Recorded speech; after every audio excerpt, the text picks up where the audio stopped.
آمنت بالله وملائكته وكتبه ورسله واليوم الآخر والقدر خيره وشره من الله والبعث بعد الموت لا إله إلا الله آمنت بالله وملائكته.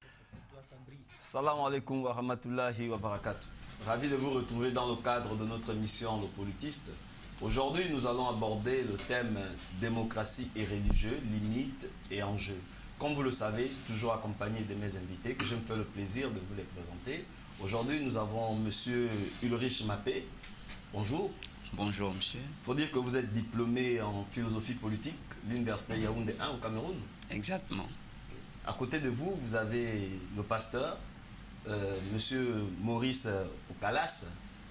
Bonjour. Bonjour.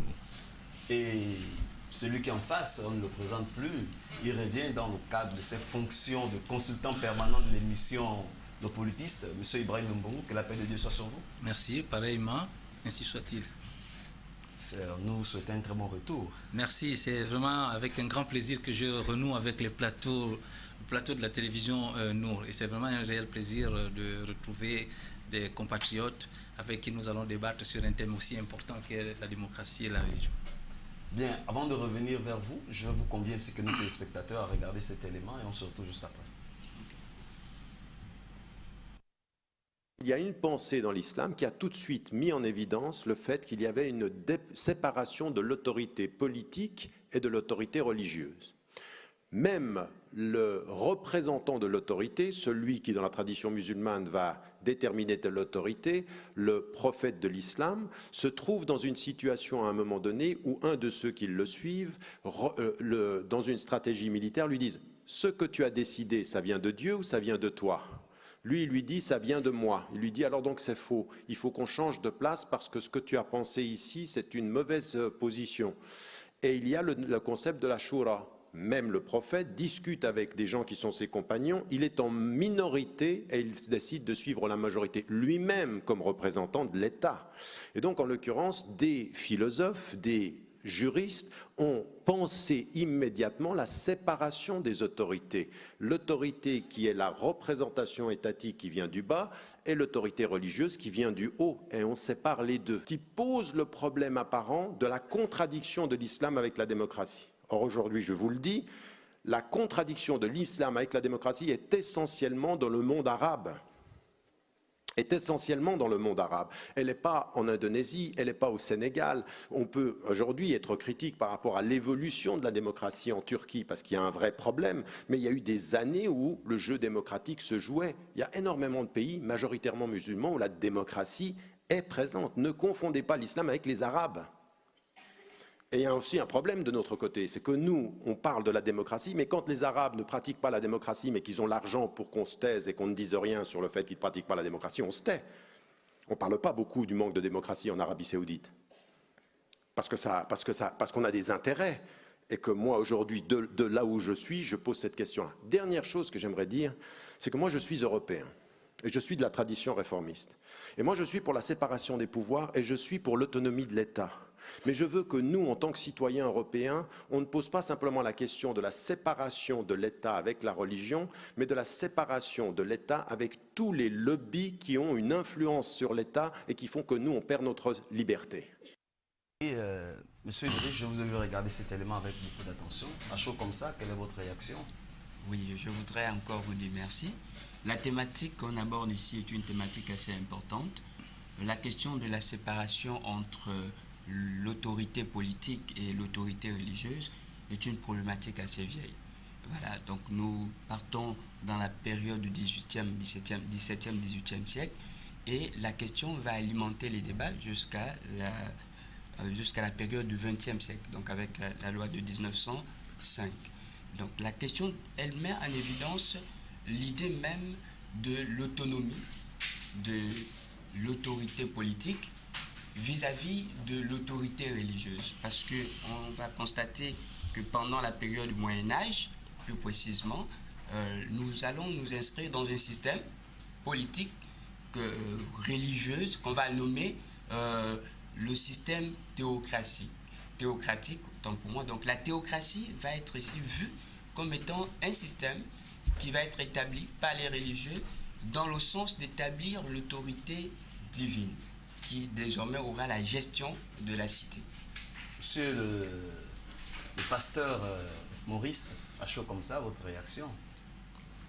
Oui, merci encore parce que c'est un thème très important pour l'instruction des Gabonais parce qu'aujourd'hui nous rencontrons beaucoup de confusion parce que non seulement nous ne lisons pas assez, mais parce que tout le monde veut faire de la politique, tout le monde parle du mot démocratie, tout le monde parle du mot religion, alors que ce sont deux mots qui ont leur valeur à eux. Mais au niveau même du vécu de la pratique, c'est au niveau du vécu de la pratique où ça cause problème. Mais nous pouvons dire que dans l'ancien temps, d'abord avec Dieu, nous commençons à voir que Dieu est un homme de relations. Il respecte les relations, mais pas des relations en désordre. C'est des relations très organisées avec des principes et des valeurs bien précises. Voilà pourquoi, lorsque notre pays accède à une valeur comme la démocratie, avant la démocratie, la religion existait. Mais la religion, elle a existé comment? Elle a été pratiquée comment? C'est au travers de ce débat, avec la continuité du débat, que nous allons essayer de dire quelque chose pour que chacun soit instruit.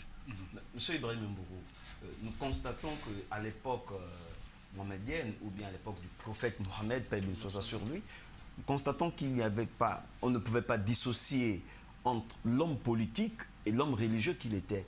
Il était en même temps juge et parti. Il ne pouvait pas être juge et parti.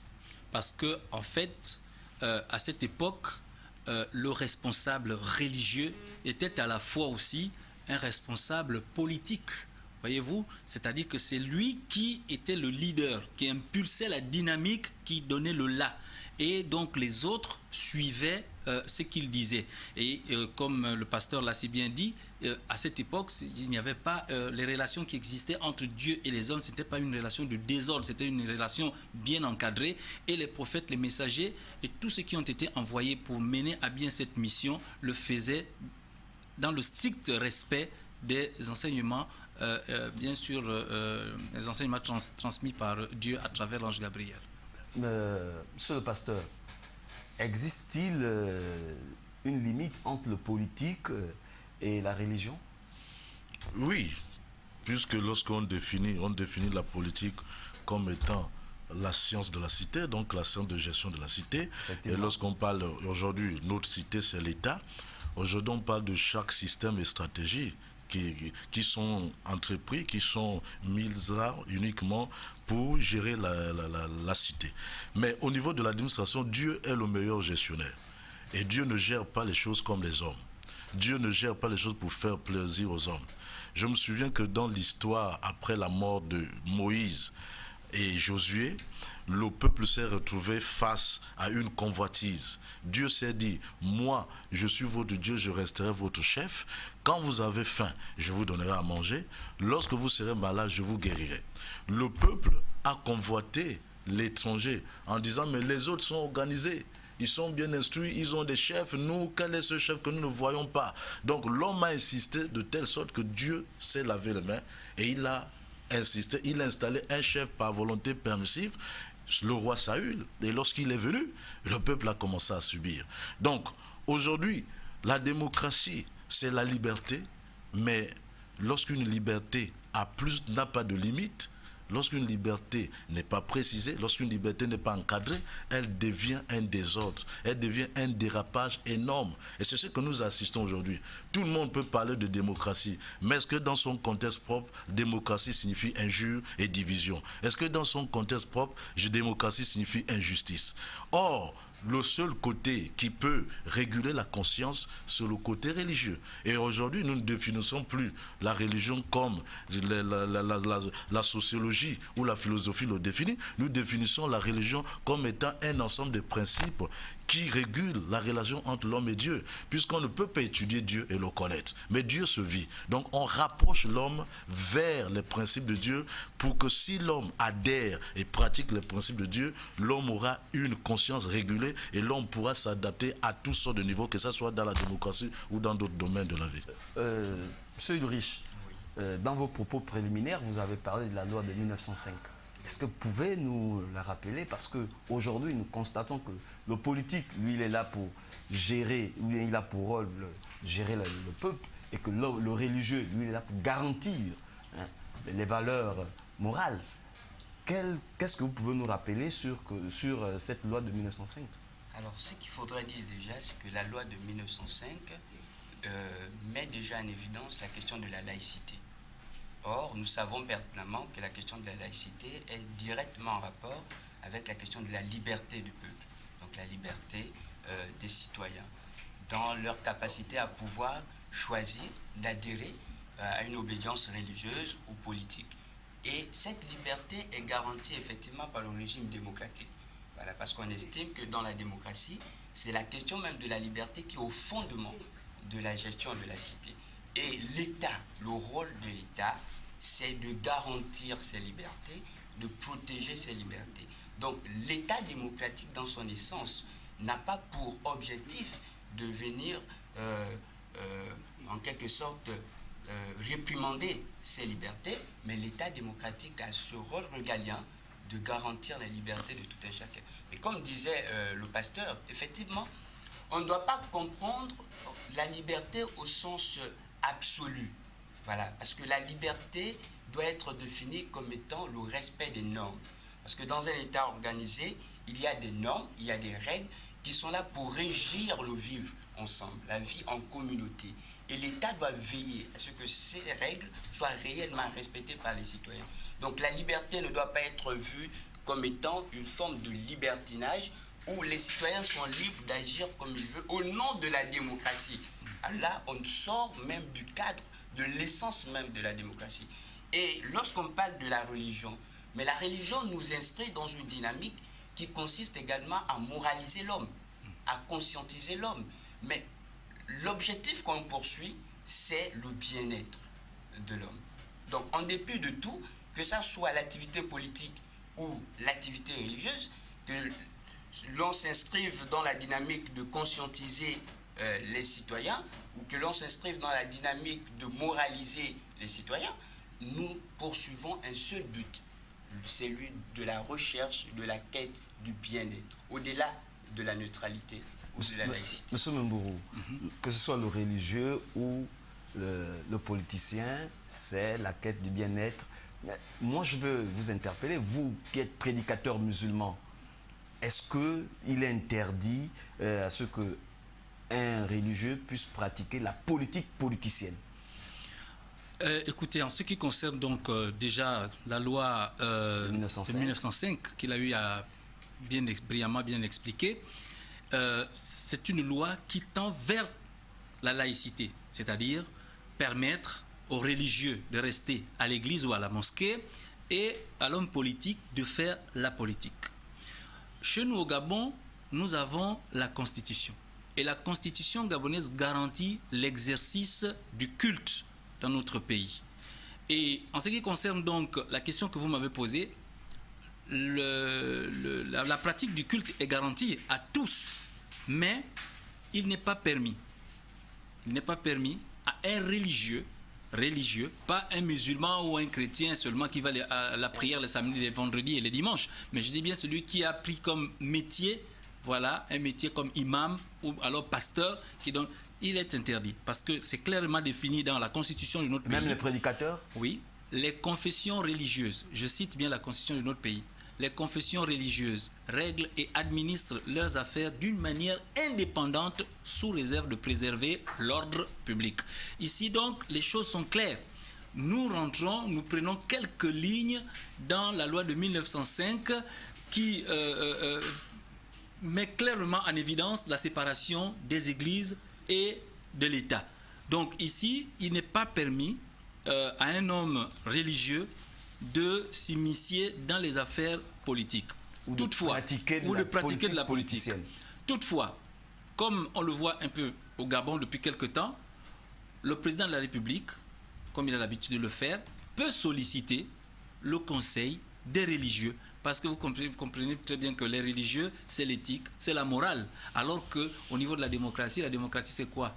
C'est le pouvoir du peuple par le peuple. Donc c'est le peuple qui vote, qui va vous élire pour que vous rendez au Parlement, dans les élections locales et bien d'autres. C'est le peuple qui vous envoie. Donc la démocratie, c'est le pouvoir du peuple par le peuple. Alors que lorsqu'on regarde les religieux, c'est l'éthique, c'est la morale. Et donc il ne peut pas y avoir une espèce de symbiose, il ne peut pas y avoir une osmose entre les religieux et les démocrates. Donc ce qui fait en sorte que un religieux ne sera jamais à l'aise si jamais il se met en politique. Sinon, il va traiter tout le monde de diable, de démon, parce que lui, tout pour lui est encadré. Vous voulez répondre? Oui, je voudrais apporter quelques précisions. C'est-à-dire, lorsqu'on parle de la cohabitation entre le religieux et le politicien, ou l'homme politique, je préfère l'homme politique, il faut quand même préciser que nous sommes en Italie avec la création de la démocratie chrétienne. Et là-bas, on va nous montrer que dans la démocratie chrétienne, il y a une volonté de s'arrimer aux principes même qui fondent la démocratie. Parce que la démocratie en soi n'est pas mauvaise. Les principes fondateurs de la démocratie sont l'égalité, la justice, la liberté. C'est des principes fondamentaux qui sous-tendent en quelque sorte un peu la volonté humaine de pouvoir rechercher son bien-être et sa liberté. Mais dans la religion, le principe de la liberté, on va parler de la question de libre arbitre, qui est reconnu même par le divin, par Dieu lui-même.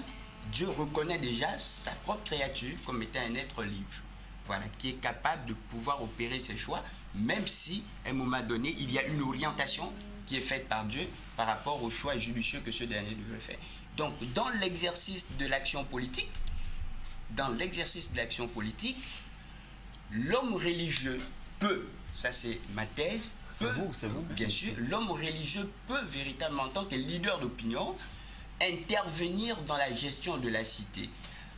Non, nous voulons savoir, est-ce que l'homme religieux peut participer à une élection ou bien sous le jeu politique? Parce que nous savons bien qu'il y a la politique politicienne. C'est ce que je suis en train de dire. Oui. C'est-à-dire en tant que leader d'opinion. Mais tout homme est leader. Même le politicien lui-même, il est leader. L'homme religieux a ce devoir, c'est un devoir, de pouvoir participer à l'organisation sociale. C'est-à-dire s'il reste dans une forme de passivité, nous savons qu'il est là pour transmettre les valeurs de vivre ensemble, les valeurs d'amour de soi et du prochain, les valeurs de justice. Il peut véritablement prendre une part active dans l'organisation sociale. Parce que s'il regarde la société pour rire et de dire que je me limite simplement aux activités religieuses et que le politicien qui a la responsabilité également de veiller au bien-être de toute une société fait tout ce qu'il fait, nous pouvons rester dans une forme où nous allons encourager l'homme politique à faire le désordre. Non, je voudrais rebondir parce que lorsqu'il dit que la démocratie, c'est in fine le bien-être des habitants de la société, de la cité, c'est bien. Ça, c'est dans son explication, dans son étymologie. Mais aujourd'hui, quand on regarde les formes de démocratie qui sont imposées aux Arabes, par exemple, en Syrie, en Irak, en Libye. L'élément vient de nous montrer quelque chose. Voilà, les États-Unis qui se lèvent un matin et disent qu'ils vont imposer la démocratie au Venezuela. Quel type de démocratie voulez-vous expliquer en disant que, in fine, c'est pour le bien-être de la population? Il ne peut pas y avoir de bien-être de la population, je vais chuter par là, il ne peut pas y avoir de bien-être de la population lorsque ce type de démocratie est imposé aux populations. Ça, c'est en ce qui concerne la démocratie. En ce qui concerne l'homme, le religieux, lorsque je dis que le religieux ne peut pas, je soutiens que le religieux ne peut pas faire de la politique. Politicienne. Le religieux, c'est quelqu'un qui ne peut pas accepter ce qui se passe en France en ce moment. En France, en Europe, je vais dire, ils n'ont pas de civilisation, ils ont peut-être des traditions. Bien sûr. Voilà, effectivement, qui voudrait que l'homosexualité ne soit pas blâmée, le lesbianisme et tout le reste ne soit pas blâmé. Et lorsqu'ils ont écrit eux-mêmes des lois qu'ils ont eux-mêmes écrites, parce qu'ils se disent que bon voilà, si vous essayez de réprimander un homosexuel, on vous traitera immédiatement d'homophobe. Vous serez traité donc d'homophobe. Et là encore, c'est la démocratie. C'est une forme de démocratie en Europe. Comment cette démocratie, un homme religieux, peut-il s'arrimer à cette forme de démocratie lorsqu'il est, lui, chargé de véhiculer des valeurs qui ont trait à l'éthique et à la morale? C'est pas possible. On va se tourner un peu vers le pasteur, parce que, il me semble que c'était déjà un débat. Mais, monsieur le pasteur, nous avons constaté que ici, au Gabon, on parle du Gabon, depuis 1990, on assiste à une participation flagrante des religieux dans le système politique ou démocratique. Cela est dû à quoi? Merci. Bon, il faut retenir que déjà, lorsque nous parlions du mot démocratie, parce qu'il est important aujourd'hui qu'on revienne encore dans les détails sur ce mot, parce qu'aujourd'hui, beaucoup abusent. Mais en 510 avant Jésus-Christ, c'est un peuple qui avait une culture propre, mais qui était oppressé, mais qui n'était pas d'accord avec ses dirigeants. Les Athéniens, ils étaient dirigés par des tyrans qui abusaient du pouvoir. Et lorsqu'ils se sont levés unanimement, d'une seule voix, il y a eu de l'impact. Et l'unité du peuple a renversé les tyrans. Et c'est de là où ils ont créé un concept, démocratie. Mais ce mot n'est pas sorti comme ça par hasard. C'est un concept qui est sorti parce qu'il y a des hommes et tout un pays a payé le prix pour risquer face à un certain système d'organisation qui n'était pas conforme avec beaucoup de choses. Cela nous revient, on revient dans la Bible. Lorsque Dieu a créé l'homme, Dieu a suscité Moïse, qui a grandi dans le palais. Et Moïse faisait partie de ceux-là qui devaient accéder au pouvoir. Et à l'époque, lorsqu'on accédait au trône de Pharaon, c'était pas n'importe qui. C'était Dieu dans tout. Il incarnait tous les rôles. Mais lorsque Dieu, il va être saisi par Dieu, Dieu l'envoie, il est devenu fugitif. Et lorsqu'il est parti, il a reçu les instructions de Dieu. Et Moïse, malgré son instruction, malgré son intellectualité, a compris que les instructions de Dieu valaient mieux que ce qu'il a appris. Donc c'est un peu ça le problème. Et lorsqu'il est revenu, il a inculqué ça. Moïse a vu la gloire de Dieu, il a fendu la mer, il est parti et il a ordonné la loi. Mais le peuple n'a pas été satisfait et reconnaissant. Face à la mondialisation de l'époque, parce que lorsqu'on parle de changement, le changement vient dans tous les sens. Même lorsque vous êtes au village, vous aspirez au changement. Même lorsque vous êtes en brousse, vous rêvez d'un changement. Mais de quel changement nous en avons besoin? Les hommes ont la liberté d'accéder au changement. Mais il faut que ce changement ait une bonne base. Si nous n'intégrons pas le sacré, si nous n'intégrons pas Dieu, nous allons accéder à la dérive. Quand bel et bien que nous nous rendons compte que nous sommes en train de construire un pays comme le nôtre, peut ne pas être bien construit. Mais s'il est en relation avec Dieu, mais le Gabon sera une richesse énorme spirituelle. Et le Gabon va impacter les autres nations dans la moralité. Mais aujourd'hui, on nous fait comprendre qu'un pays est développé lorsqu'il y a des immeubles, il y a des hôpitaux, mais lorsque Dieu est au centre d'une nation, les citoyens ne seront pas malades. Les maux qui minent, la famine et tout le reste, Dieu va protéger. Et c'est ce qui se passait avant. Or, nous n'avons pas besoin d'attendre qu'il y ait des rébellions pour réguler la moralité de l'homme. Nous n'avons pas besoin d'attendre qu'il y ait des dérives pour parler d'un thème ou pour avoir le souci de régler un problème. Nous pouvons les anticiper en mettant Dieu au centre de tout. Parce que tout ce qui s'est passé, que vous le voulez ou non, ça a été la cause d'une situation. Il a fallu que des hommes se rebellent pour qu'il y ait la démocratie. Non, donc aujourd'hui, lorsque les Blancs veulent nous l'imposer, ils n'ont pas vraiment compris et ils ne sont pas exemplaires dans ce qu'ils nous enseignent. Je ne suis pas tout à fait d'accord avec le pasteur. Je ne suis pas tout à fait d'accord avec lui. À quel niveau? Au niveau de la conduite des affaires publiques. Donc au niveau de la conduite des affaires de l'État. Oui. Lorsqu'il parle de mettre Dieu au centre des affaires donc, de l'État, mettre Dieu au niveau donc, des affaires de l'État, je suis d'accord avec vous. Dieu peut être ce vecteur, ce canalisateur qui permet de faire revenir les gens à des bons comportements, à des bonnes attitudes, voyez-vous. Mais ce qui a fait en sorte que la loi de 1905 soit votée, c'est le dogmatisme religieux. C'est-à-dire, tout ne devait pas être fait. On n'arrivait pas à avancer. On se retrouvait un peu vers les siècles passés de l'obscurantisme, c'est-à-dire au lieu de sortir du Moyen-Âge. Du Moyen-Âge, nous restons là au Moyen-Âge. On ne pense que lorsque quelqu'un a fait quelque chose, il faut le pendre. Lorsque quelqu'un a fait ceci, il faut le brûler. Il faut ceci. Voyez-vous? Donc, il fallait un tout petit peu de détente, permettre aux religieux de continuer à faire leur travail dans un cadre qui leur est propre, l'église, la mosquée.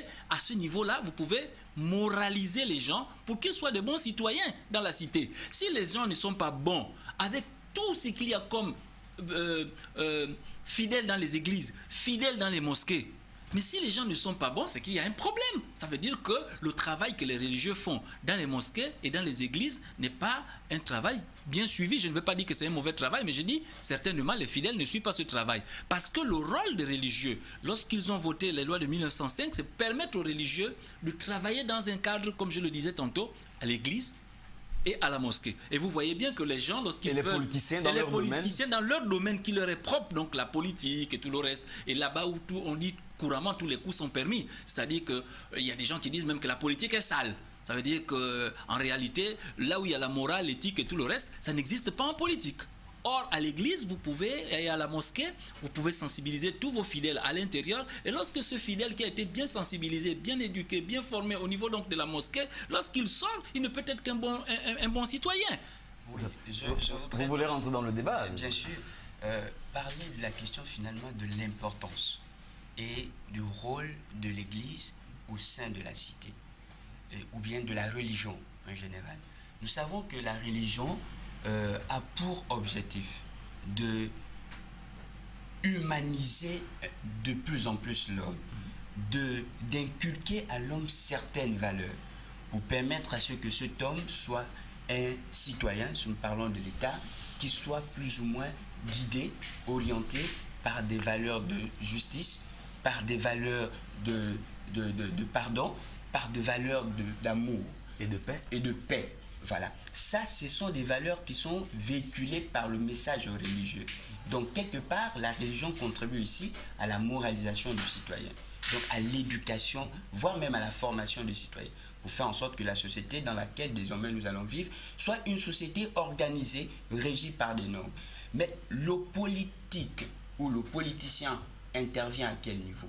Le politicien intervient dans la vision d'éduquer également le citoyen. Parce qu'on ne doit pas prendre forcément le mot politique au sens péjoratif. Parce que si on voit la politique au sens de la politique politicienne, on va dénaturer même la vraie orientation ou l'essence même du mot politique. Mais nous savons que le politique, lui, il est là pour servir le peuple, pour préserver les intérêts. Oui, mais quand on dit servir le peuple, ça veut dire que le politique a une responsabilité. Effectivement. La responsabilité du politique consiste à garantir les intérêts de la volonté générale, donc l'intérêt général. Effectivement. N'est-ce pas? Et dans cette quête de défendre l'intérêt général, le politique combat toutes les dérives qui sont susceptibles de mettre en mal cette quête de la volonté générale. Et qui ne sont pas corrigés par les religieux, alors. C'est ce que vous voulez dire? Non, je n'ai pas dit ça. Non, les religieux peuvent corriger. N'est-ce pas? Ils peuvent corriger. Mais ce que je voudrais dire, que dans le champ du politique, il y a l'exigence de rechercher le bien-être commun, le bien-être de tous. Mais ce bien-être-là est également recherché par le religieux. Parce que lorsque le religieux se trouve face à ses brebis, ou face à ses fidèles, oui. Il véhicule les messages qui s'inscrivent dans la dynamique d'amener les fidèles à comprendre que la recherche du bien commun est la chose la plus absolue. Et c'est ce message qui est le même délivré au niveau de la politique lorsqu'elle est gérée dans la quête de l'intérêt général. Sauf que dans la réalité politique, on se rend compte que ceux qui ont la responsabilité de gérer l'État, à un moment donné, font à leur tête, au point où ils ne recherchent plus l'intérêt général, mais ils recherchent leurs propres intérêts. Et c'est à partir de ce moment donné que le mot politique est complètement dénaturé. Mais, pasteur, dans votre église, je ne sais pas, mais on essaie de voir ici et là, nous entendons qu'il y a des gens qui ont fait des détournements. Hein, mais lorsqu'ils arrivent dans vos églises, et même à la mosquée, c'est une question qui vous sera posée tout à l'heure, on prend d'abord l'avis du pasteur. Lorsque ces derniers arrivent dans votre église, quel est le message que vous faites passer pour que ce dernier soit vraiment touché? Bon, le message... Politicien, là je parle de politicien qui a été accusé de détournement. Le message reste le même, parce que la Bible dit ceci. Dieu est bon. Oui. La Bible dit... Non, la Bible est claire que si vous dites que vous n'avez pas péché, la vérité n'est point en vous. Et vous faites menteur. Mais si vous confessez vos péchés, il est juste et fidèle pour lui de nous les pardonner. Mais il ne suffit pas seulement de pardonner, mais lorsque vous avez détourné des milliards, vous ne venez pas à l'église faire semblant de demander seulement un pardon d'élève. Il faut rembourser. Parce que dans l'histoire de la Bible, il faut rembourser à l'État parce que c'est l'argent du contribuable qui pouvait servir à payer plus de 2000 familles. S'il fait un don à l'église, il achète des chaises, des splits. Non, je pense qu'à partir du moment où il est soupçonné d'être un voleur ou un détourneur des fonds, le pasteur devrait faire attention. Parce que l'église a ses valeurs. Et l'église ne se nourrit pas par de l'argent volé. Donc c'est une responsabilité que nous devons regarder, parce que lorsqu'une église est vraie, Dieu est suffisamment puissant pour susciter des richesses. Mais on n'a pas besoin de venir se réfugier à l'église lorsqu'on a détourné. Et là encore, c'est une responsabilité, parce que c'est une mauvaise interprétation. Lorsque nous accédons à la démocratie et à la politique, c'est les citoyens qui choisissent des représentants. Et c'est quand les populations vous choisissent, c'est pas pour que vous vous enrichissez sur leur peuple, sur leur dos. C'est pour que quand vous avez, vous redistribuez. Vous construisez ce qui est élémentaire, et c'est que tout le monde ne pourra pas devenir riche, tout le monde ne sera pas riche, mais il faut faire ce qu'il faut, il faut redistribuer. Donc c'est en cela que nous disons, effectivement, tout homme de Dieu, tout pasteur, tout imam doit contrôler. Même si vous avez des gens qui arrivent, vous devez savoir qui il est, vous devez être au courant de la traçabilité de ses mouvements et de ce qu'il fait.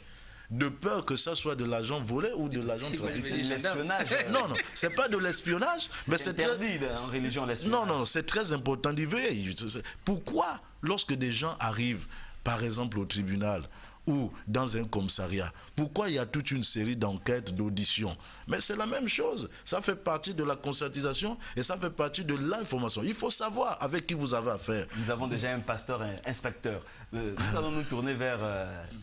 le prédicateur, s'il arrivait aussi qu'un musulman soit accusé de détournement, homme politique, musulman, soit accusé de détournement et qu'il vienne faire un don, un fils habilila, comme on le dit à la mosquée, il construit une mosquée avec ces fonds-là. Non, celui qui détourne n'est plus un bon croyant, n'est plus un croyant. Parce que Dieu a dit, vous êtes la meilleure communauté, suscitée parmi les hommes. Vous ordonnez le convenable, vous interdisez le blâmable et vous croyez en Allah, en Dieu. Donc déjà, on interpelle le croyant lui-même. On l'interpelle afin qu'il ne pose pas des actes de nature à avilir sa propre personne et à avilir la communauté. C'est interdit de voler. L'islam l'interdit ouvertement. Mais est-ce que nous allons devenir des gendarmes pour vérifier où est-ce que tel ou tel a eu son argent? S'il vient avec son argent, nous prenons l'argent à la mosquée, mais nous n'allons pas... sauf si maintenant on vient nous dire qu'attention, cet argent, c'est l'argent d'un voleur, ou bien c'est de l'argent qui a été volé. À partir de là, on peut peut-être reprendre son argent en lui disant non, au risque d'avoir des soucis avec l'endroit où vous avez pillé cet argent, reprenez votre argent. Mais on ne peut pas, lorsqu'il vient avec son argent, il nous dit, voilà, je viens, je vais faire un don à la mosquée, ou bien je vais acheter quelque chose. Si nous ne savons pas la provenance de son argent, nous savons très bien que c'est un croyant, c'est quelqu'un, c'est un fidèle qui prie tous les jours chez nous, et qu'il veut faire un don. Tant mieux, nous prenons ce don. Mais voler, ce n'est pas bien. Tricher, parce qu'il s'agit du bien de tous, du bien communautaire, du bien de l'ensemble des populations. Il va falloir, lorsqu'on est un peu tenté de prendre quelque chose, il va falloir à un moment donné penser à ceux qui n'en ont pas, parce qu'eux aussi ils souffrent. Monsieur Ulrich, Oui. nous constatons un retour du religieux sur la scène politique. Est-ce que on s'aventurerait à dire que c'est un retour à la théocratie? Oui, je disais tantôt que les questions que nous sommes en train d'aborder convergent. Pour ma part, je ne vais pas m'interdire de dire aux religieux de ne pas participer à la gestion de la cité. Que ça soit l'homme politique, que ça soit l'homme religieux, les deux recherchent à tout prix le bien-être de la population. Dans les différentes activités qu'ils effectuent, chacun dans son domaine bien précis. Et la théocratie, en soi, ne serait pas un régime toléré par les hommes.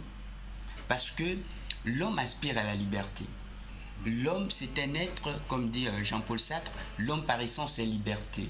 Donc, la théocratie, en tant que régime de gestion de la cité ou d'organisation de la cité, a été mise en mal par l'homme parce que l'homme voulait un régime dans lequel lui-même il serait au cœur, il serait maître de jeu. C'est-à-dire le régime dans lequel lui-même va élaborer ses propres lois, ses propres règles. Et là, Montesquieu va nous dire que toute loi émane de la volonté d'un peuple.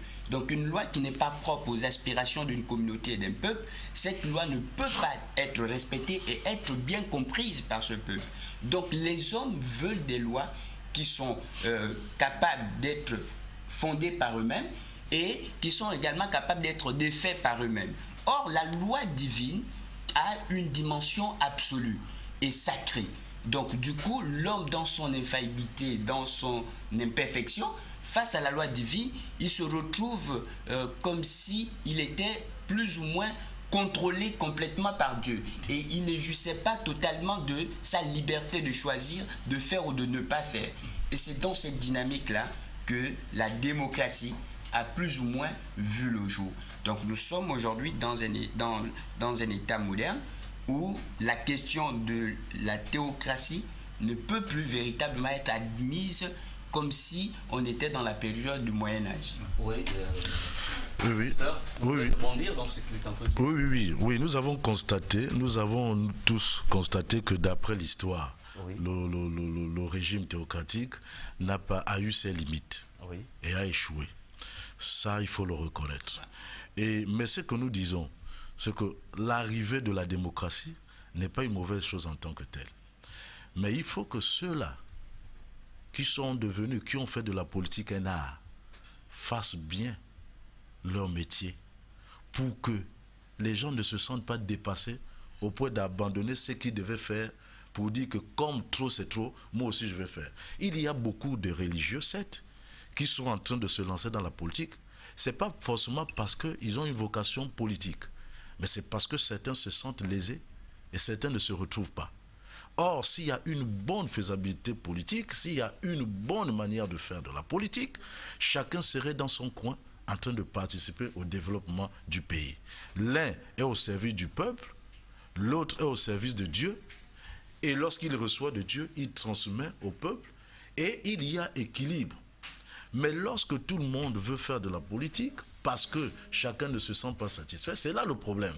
Or, lorsqu'un pasteur à l'église ou un imam fait bien son travail, tout le monde n'a plus tendance à vouloir devenir pasteur. Parce que chacun se sentira concerné. Mais lorsqu'il y a l'anarchie, alors chacun voudra devenir pasteur. Et si tout le monde veut devenir pasteur, il n'y aura pas d'église. Parce qu'il y aura confusion totale. C'est un peu comme ça à tous les niveaux, que ce soit dans la gestion. Moi, je voudrais rebondir sur l'exposé de Ulrich tout à l'heure, mais qui est en phase avec le thème que nous sommes en train de débattre. Il a posé un problème très sérieux. Il a dit, lorsque le pouvoir devient divin, c'est-à-dire ce qu'il exerce sur terre, l'exerce pratiquement à 100%, conformément aux enseignements divins, il y a l'homme en lui-même aspire à la liberté. Mais lorsqu'il se sent confiné, il se sent un peu quelque part étouffé. Je voudrais prendre le cas de l'Arabie Saoudite. C'est un pays qui gère, un royaume qui est géré conformément aux Saintes Écritures. Mais vous voyez tout ce qui sort de là-bas. Il y a même certains Saoudiens qui, à un moment donné, font des fugues et tout le reste, qui disent des choses qui sont désagréables et qui font en sorte qu'à un moment donné, voyez-vous, les défenseurs des droits de l'homme s'emparent de ces moments d'égarement ou d'errement pour essayer de condamner l'Arabie Saoudite. Pourquoi on condamne l'élément que nous avons suivi tout à l'heure avec Tariq Ramadan, il en a fait état. Il a fait état de cette situation. Il a dit que ce n'était pas un pays démocratique, qu'il n'y avait pas d'ouverture, il n'y avait pas de liberté et tout le reste, et que les Occidentaux ne parlaient pas tout simplement parce qu'on leur donnait quelque chose pour ne pas en parler. La question s'adresse à vous deux qui êtes religieux, parce que Ulrich, lui, c'est un fidèle. Nous constatons ici aussi qu'il y a vraiment un rapprochement, il n'y a plus de limite entre le politicien ou le politique et la religion au Gabon. Tout récemment, nous avons encore vu, au retour du président de la République, recevoir les leaders religieux. Quelle a été votre impression, monsieur le pasteur? Bon, nous étions contents, malgré le fait que ce n'était pas toute la classe religieuse du Gabon. Et tous ne représentent pas forcément toute la classe. Ah, vous répétez aussi votre place? Mais le fait, c'est très important, mais le fait d'avoir eu cette initiative, en général, est louable. Ça veut dire que le président de la République sait et reconnaît que Dieu existe et qu'il y en a des hommes que Dieu utilise dans cette nation. Donc, il a reçu Dieu par le canal des hommes. C'est une très bonne chose, mais sauf qu'il est important que l'on puisse encore réfléchir encore beaucoup plus pour que tout le monde se sente concerné. Le véritable problème, c'est ça. Lorsque tout le monde ne se sent pas concerné, c'est là où il y a problème. Mais lorsqu'on engage, lorsqu'on émet des stratégies qui font en sorte que chacun se sente concerné, je pense que personne ne pourra dire de n'importe quoi. Monsieur Ibrahim Mbrou. Oui, non. Avant d'être président de la République, vous êtes d'abord un être humain.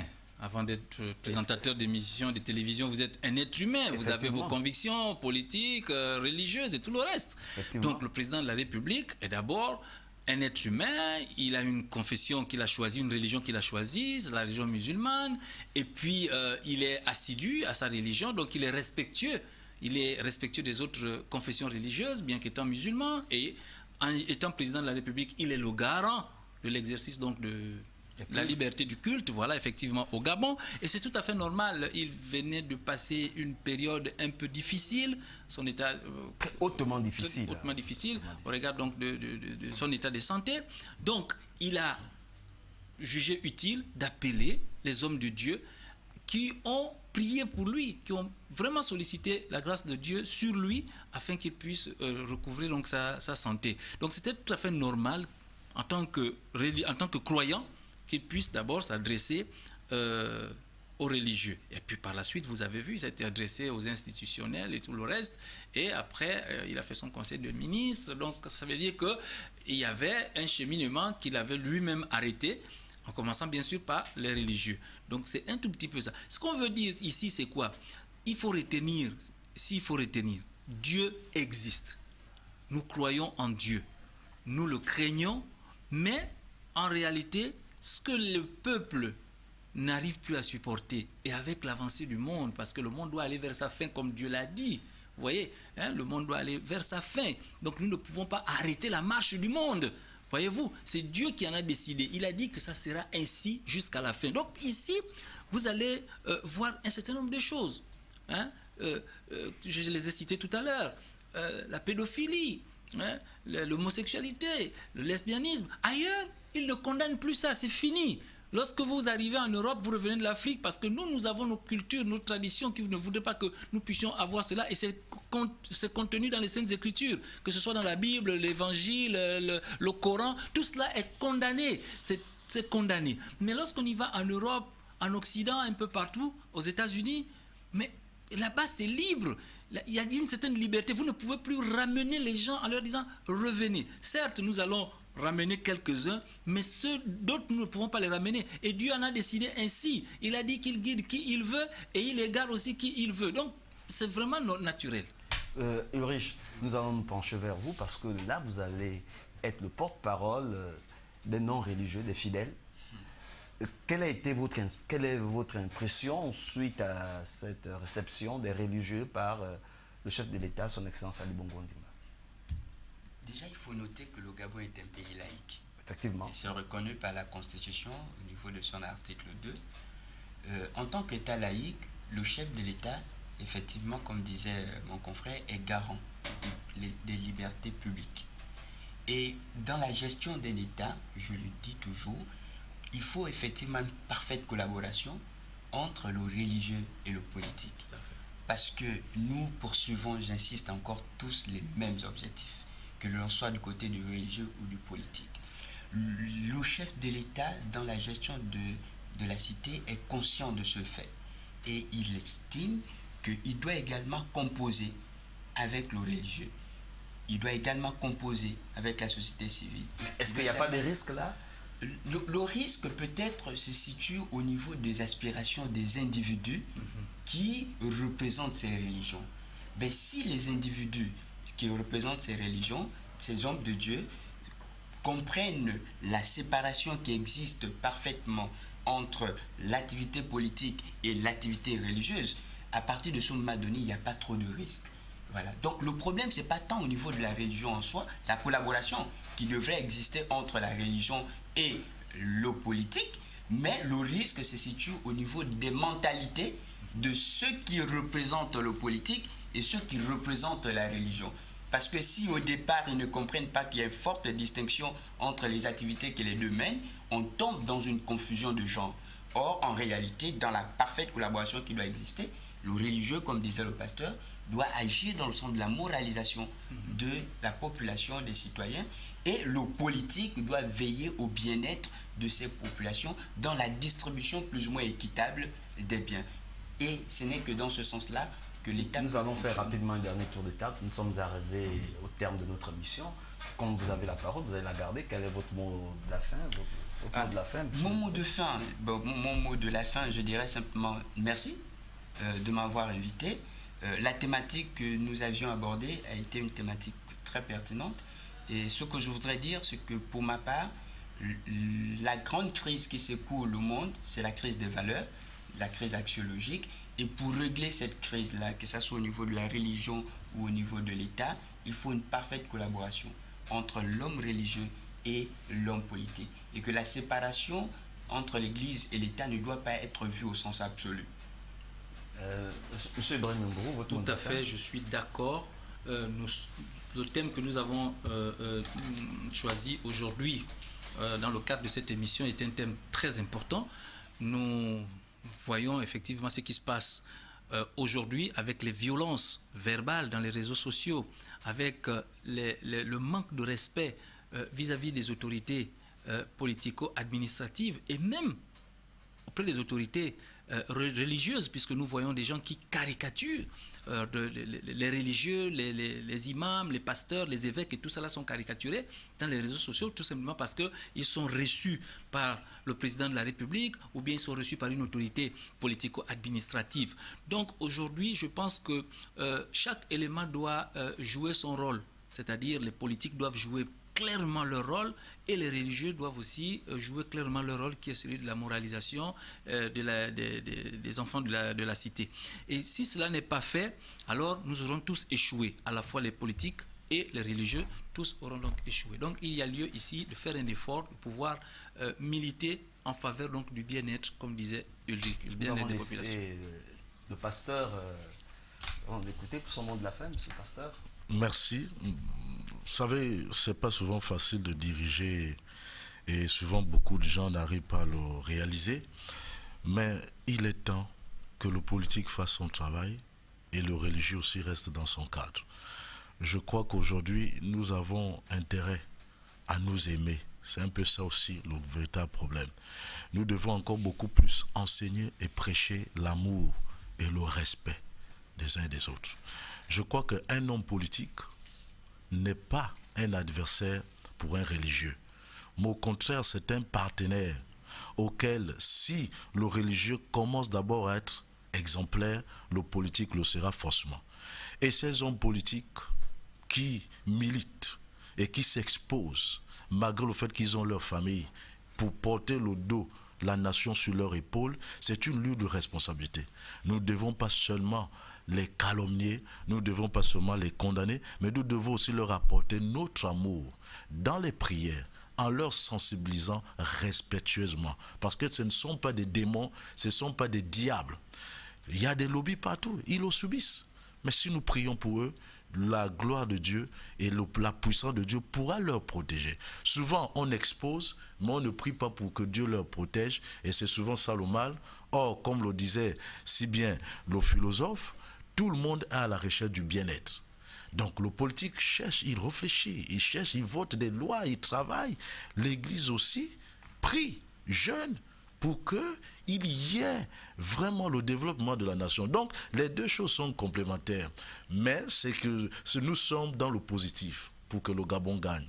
Et lorsque le Gabon doit, s'il faille que le Gabon gagne, nous devons rester dans un cadre uniquement qui nous permet de participer au développement du Gabon. Mais je crois qu'il est important maintenant que l'Église se lève, pas forcément pour condamner ou pour faire de la politique. On peut prier. On peut être aussi exemplaire. Il ne suffit pas seulement de condamner, mais qu'est-ce que moi je fais en tant que pasteur? Est-ce que moi je donne ma dîme? Est-ce que moi aussi je donne la dîme lorsque j'exige la dîme aux autres? Est-ce que moi je fais les dons aux veuves et aux orphelins?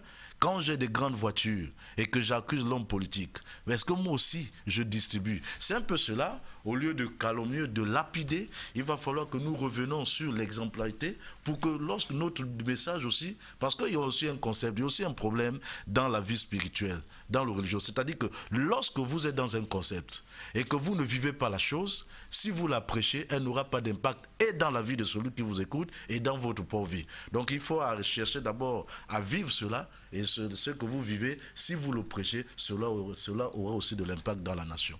Donc que Dieu vous bénisse encore sur ce merveilleux plateau, que Dieu bénisse la radio-télévision No TV, et nous croyons que c'est une bonne porte pour véhiculer le message. Merci. Merci, monsieur le pasteur.